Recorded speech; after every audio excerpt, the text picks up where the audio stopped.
All right, guys, John here. I know some of you guys have been waiting for this for a while. We're going to go ahead and look at the options I actually got on this tractor, and of course why and what ones maybe I should have gotten that I didn't.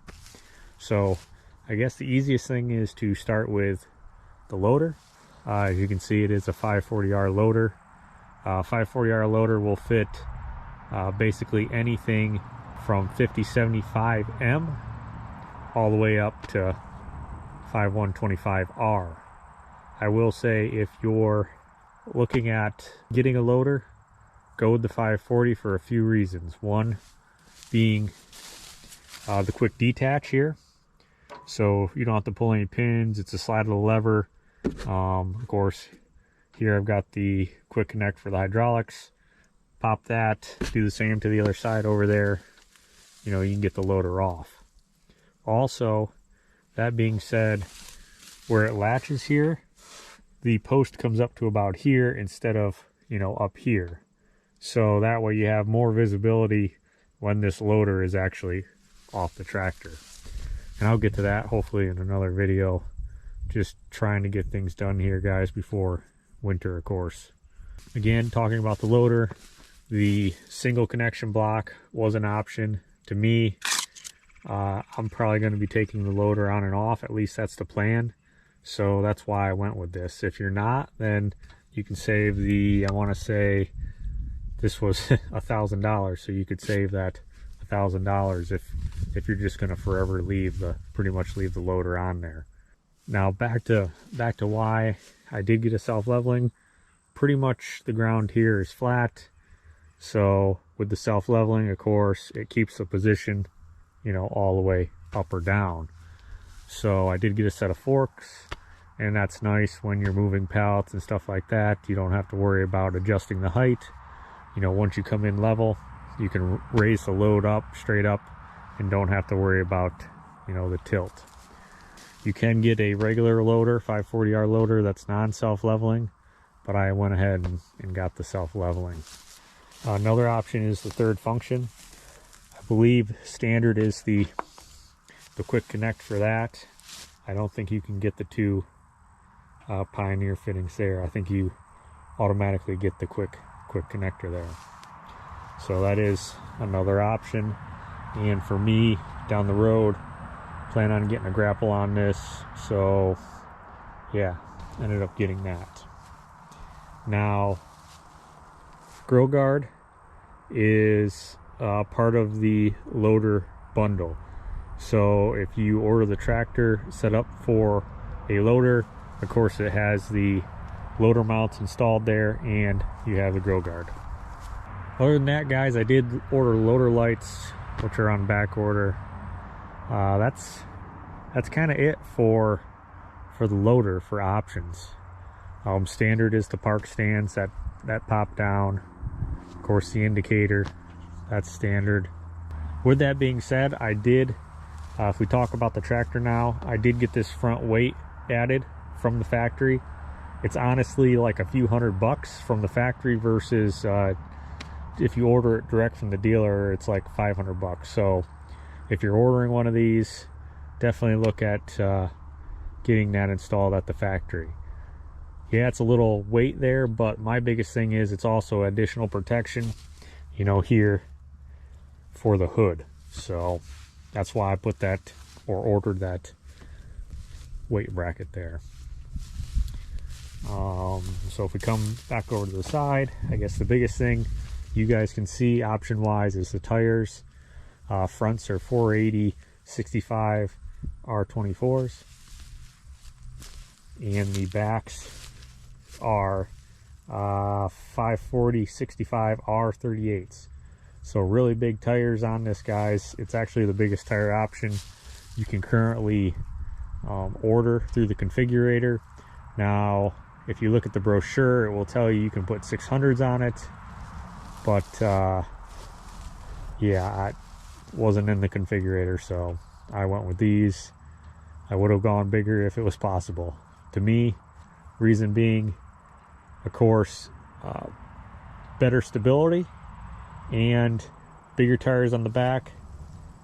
You can fill even though you probably aren't supposed to, you can fill them even more with weight. Because the loader, I think it's rated for 5,500. Yeah, this loader will lift more basically than this tractor can handle because of not having enough weight. You know, I moved those pallets that are 3,500 pounds and it was starting to lift the rear end off on level ground. And that's with loaded tires. So that's why I went with this tire configuration, stability, and of course I can get a little more weight in the back.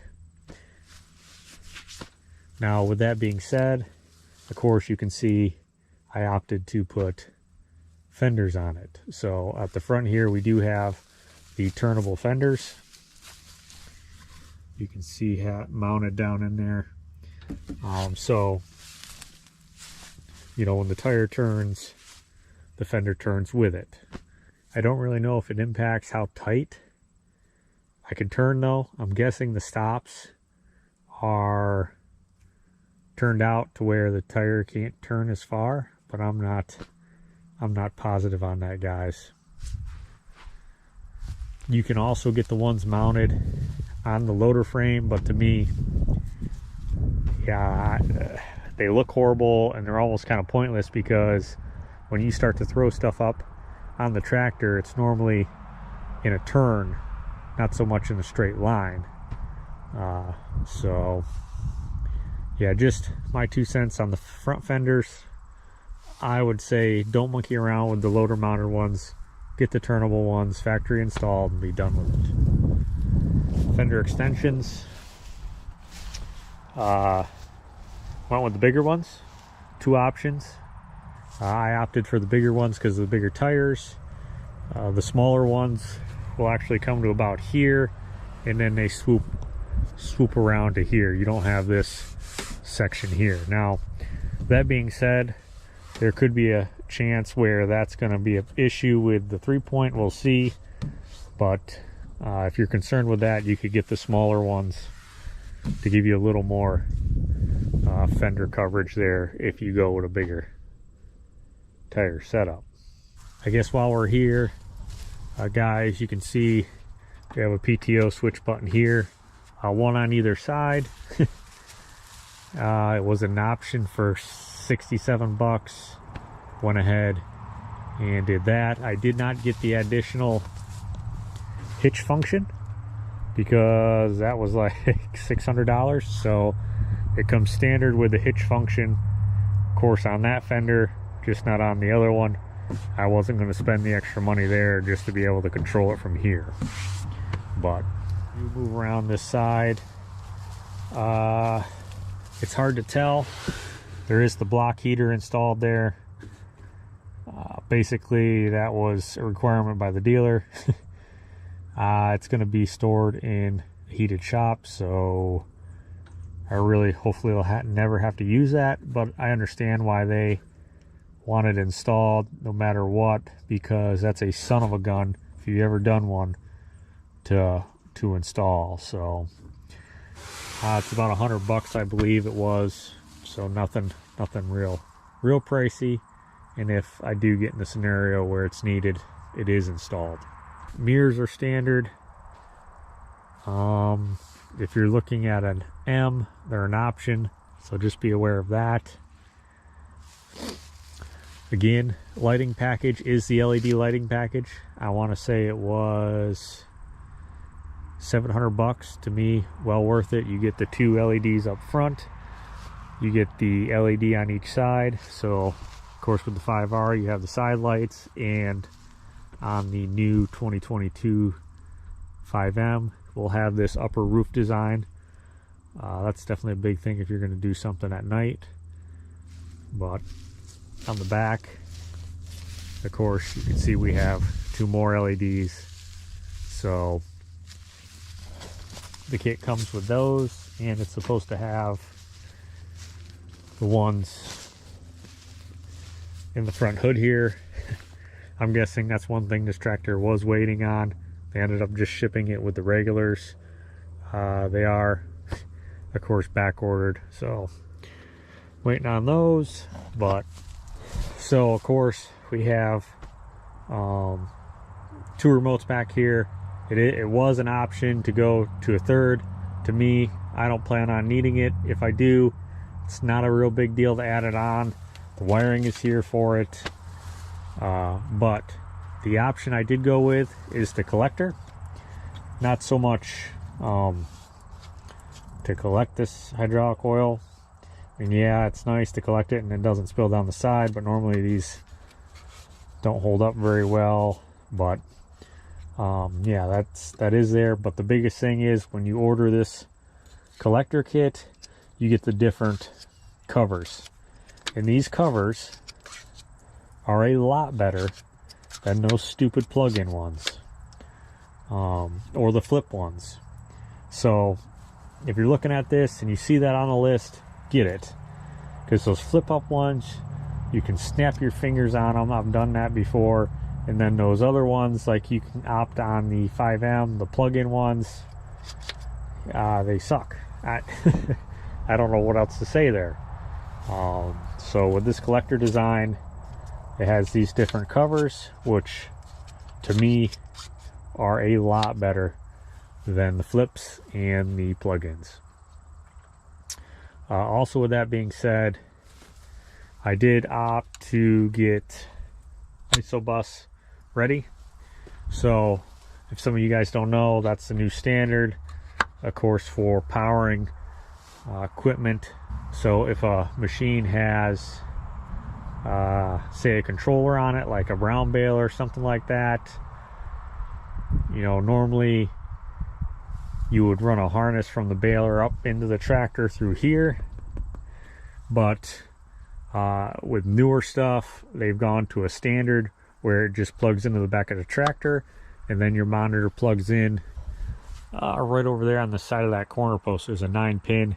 That's where your monitor can plug in for that. $814 or so to me. If I ever do go with a round baler, it would make life a lot easier just to be able to plug that in and be done, and not have to run harnesses all over the place. So yeah, that's pretty much it, guys, for internal stuff. You could have opted for bigger lift cylinders. To me, I didn't see the need. I mean, this is not a big, massive farm tractor, so I did not opt for that. Now, I will say what I would have done back here, though, was I would have got the European links instead of these. I don't know what I was thinking. It's not any more money, but you get the quick hitch latch links, you know, with the ball, and it's, to me, it's a better design. It's simpler. Toolbox is standard with the loader. I don't think I mentioned that, but let's go ahead and get in the cab. So a lot of options in here, guys. Right off the bat, buddy seat option. I believe it was $600. Definitely a lot cheaper if you order it with it installed versus ordering it and then having it installed. The next thing is the premium seat. It does a few things that the standard seat does not. One, it's a high back, so you have that basically headrest there that adjusts up. Also, it is heated, and it is a low frequency air seat versus a standard. So if we get here in the cab, you can see it is a panorama cab, so it does have the skylight. To me, if you're ordering a tractor for loader work, you might as well opt up and get the cab with skylight. I want to say it was $1,000 to do that. Yeah, a lot better visibility, especially you know, if you're working around trees, stuff like that. There's a lot better visibility to see what's going on, to make sure you're not going to hit any low-hanging objects. Yeah, so to me, well worth it, especially if you're going to do loader work. It does have a shade which pulls forward there.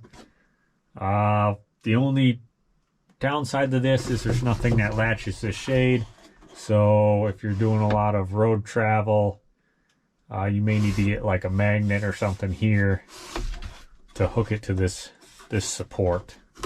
Also, you have the pull down shade, which that would be standard on your regular cab as well.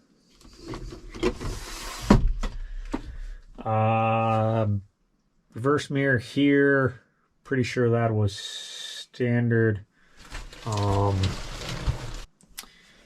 Upgraded radio with, of course, the mic for Bluetooth.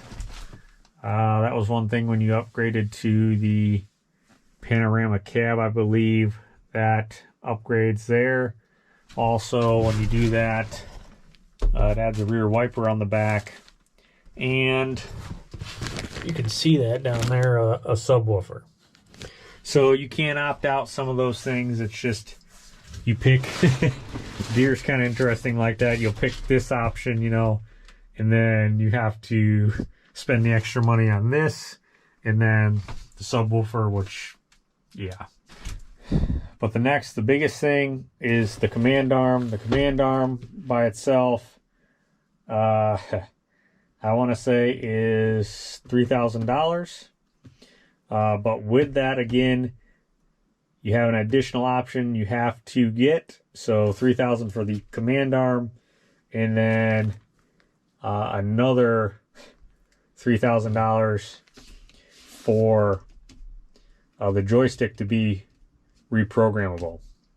So basically what that means is you can use this loader joystick, of course, for the loader, or you can hit this button up here, and then you can run, you know, the rear remotes with the joystick. Now, where I could see that coming in handy is if you've got a center pivot mower conditioner, and you could do the raise, and then you can do the left or the right swing right there. That would be pretty sweet, I'm not gonna lie. I probably won't have a center pivot, but the possibility, of course, is there. Or even just raise, lower the mower, you know, is there, instead of using the remote controls down here.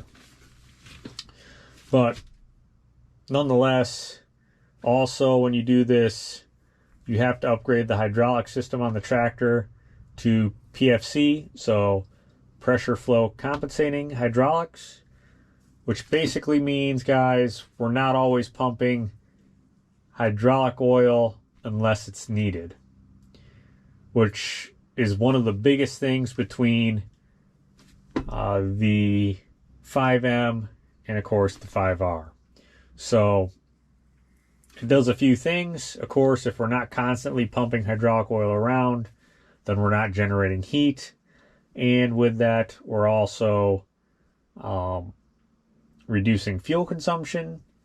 And we're adding, I want to say it's about 5%, so roughly 5 horsepower, because we reduce that parasitic load, you know, on the tractor itself. So yeah, it's a costly upgrade, about, I think it was another $3,000, but you gain basically horsepower unless you're running a hydraulic constant load, which to me is kind of rare. But you know, if you are, then yeah, no real benefit there. But if you're not, then you get a 5% or so increase, and that's, with this tractor, you're looking at, you know, somewhere around 6 horsepower. So not a bad little bump there for the money. But I think now they only come PFC, which at the end of the day they should. There's no point for this type of tractor. Should be PFC no matter what. But anyhow, I went with the command arm. It keeps it all here right on the armrest. Quick, easy to get to. You do have, of course, your console configuration, which is the basic configuration with manual remotes and not electronic. So that's one of the things when you go to a command arm, the remotes go to electronic in the back, you know, your SCVs. Of course, this all goes, you know, basically on the side here. So then if you don't choose this, you have for loader joystick options, you have two. One being a normal manual one right off the armrest here, like you can get basically with the 5M. And the second option is electronic like this, but the joystick is right here. Now, it's pretty much the same deal as this, but there is a handguard here for safety because, of course, now that joystick is right here where you could easily bump into it. So that's just something to be aware of there, guys, versus the command arm compared to the standard configuration. I will say, again, this is basically a loader tractor, so I would go ahead and get the upgrade for the electric joystick, even if you're not getting, you know, the command arm, if you're getting the standard console controls. But there are a few additional things that when you do this, you go to the command arm, you get, of course, electronic hitch control. So you can run the hitch up and down here. Of course, 1 and 2 remotes. Again, electronic hitch control right here where you can run the hitch up and down. Other than that, you know, this is standard. It just would be over there. This is your control for, of course, your display here, which the display is standard. But I'll get more into the display. I think that's one of the biggest selling features of this tractor. To me, it was one of the main reasons I was looking at buying this tractor. So we'll touch base on that some more later on. But yeah, this control is standard no matter what. So if you don't get the command arm, it would be located on the console side over there.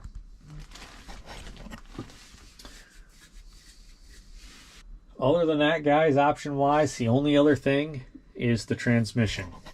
So there's a couple different options you can do here. Standard is 16 forward, 16 reverse, manual. So what that basically means is you have to shift through the gears here manually, which of course is more or less electronic, but nonetheless, you could do that here. This is all standard, so you can select A, B, or C range, or you have multi-ranges, so BCD or CD. So basically, here, if you're in A range and it's a 16 speed, you have basically 4 power shifts within that range. If you switch over to BCD, then if you double tap this, you can jump to the next range. But again, you're only going to have 4 gears in each range. Now, the next upgrade for the transmission is a 16/16 auto. So you can see here I've got an auto. When it's in this auto configuration, basically I can scroll this wheel. So I don't know if it'll do it here without it running. Yeah, it won't show it there without it running. It just shows it in auto there on the screen. But basically I can select, you know, it'll give me a travel speed here, and I can select my travel speed, and then the transmission will figure out what gear it needs to be in to match that travel speed versus, of course, our engine RPM. So I would say if you're on the fence about manual versus auto, the little bit of time I've ran it with this auto, I actually do like this, where you can, you know, just sit here and spin this and it'll shift exactly where it needs to be, instead of me trying to shift it here and then it may be getting confused where here, computer controlled. Once you select that, it knows exactly where it's got to go, you know, depending on load on the tractor. So with that being said, The next transmission up would be a 1616 with creeper. That's a very expensive option. I want to say it was like $3,000 just to add the creeper. So yeah, I skipped that, and I actually went to the 32 16 speed. So 32 forward, 16 reverse, and it is of course auto. So it's Command 8 transmission is what Deere calls it. So basically that gives me 8 power shifts within each range, and then of course the ranges can be electronically shifted by the controller. So that was an expensive upgrade. I want to say that was like $3,000 or $4,000 right there.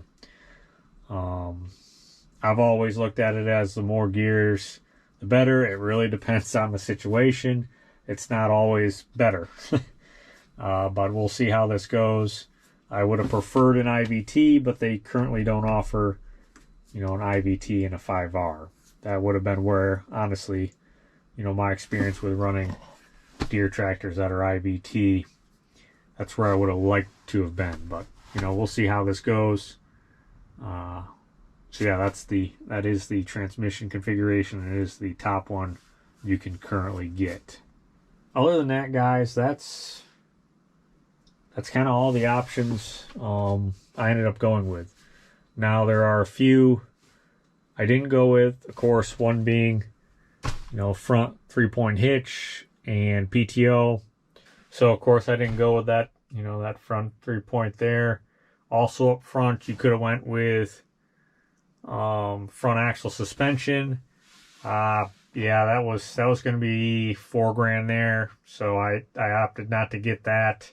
Would have been nice, but for now, for me, I don't need that. And it's a lot of grease zerks to grease when you go to the independent front axle with suspension there.